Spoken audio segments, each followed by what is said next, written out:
Pemerintah Kota melalui Dinas Lingkungan Hidup dan Kebersihan Kota Jayapura meresmikan operasional insinerator dan depo limbah B3, bahan beracun dan berbahaya khusus limbah medis di tempat pengolahan akhir sampah Koyakoso, Kota Jayapura.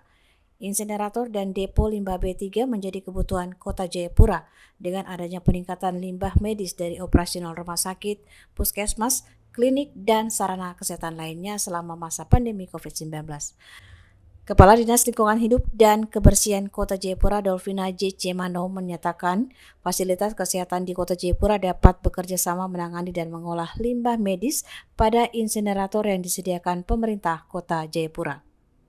Dengan adanya alat insinerator berskala kota ini, limbah medis aktivitas dari rumah sakit, dari puskesmas, dari klinik, dan fasilitas kesehatan yang selama ini limbah medisnya tidak tertangani dengan baik. Kami berharap mereka bisa bekerja sama dengan pemerintah kota melalui Dinas Lingkungan Hidup untuk kita menangani sampah mereka dan mengolahnya pada insinerator yang sudah tersedia.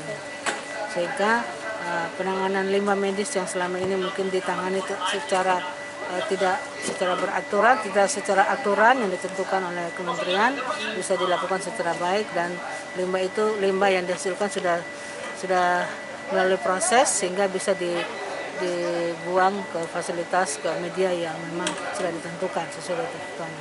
Dinas Lingkungan Hidup dan Kebersihan Kota Jayapura sudah menyediakan kendaraan khusus untuk operasional pengumpulan limbah medis dan mendatangkan trainer untuk melakukan pendampingan operasional bagi tenaga teknis yang akan mengoperasikan insinerator. Dengan insinerator, sampah medis dapat dibakar pada temperatur tinggi 600 derajat Celcius hingga 1000 derajat Celcius, sehingga limbah medis tersebut berubah menjadi abu yang ramah lingkungan. Trader insinerator Hamdan Hakim menyatakan saat ini insinerator baru beroperasi 2 kali dalam sehari dan masih membutuhkan penambahan unit untuk memenuhi kebutuhan pengelolaan sampah medis di Kota Jayapura. 500 kilo sampah yang kita bisa bakar untuk mesin ini, ya. Nah, mungkin untuk skup kota yang kalau misalkan rumah sakit tipe B itu mengeluarkan sampah 100 kilo, kita cuman bisa nge-cover 5 rumah sakit, ya. 5 rumah sakit yang kelas B gitu. Jadi memang harus ada penambahan unit. Ketika misalkan ini nggak bisa dipaksakan, ketika misalkan alat ini alat butuh pendinginan. Kalau untuk ngebakar cepat, Pak, 2 jam. Tapi pendinginannya 4-5 jam. Jadi operasionalnya cuman sehari 2 hari kerja.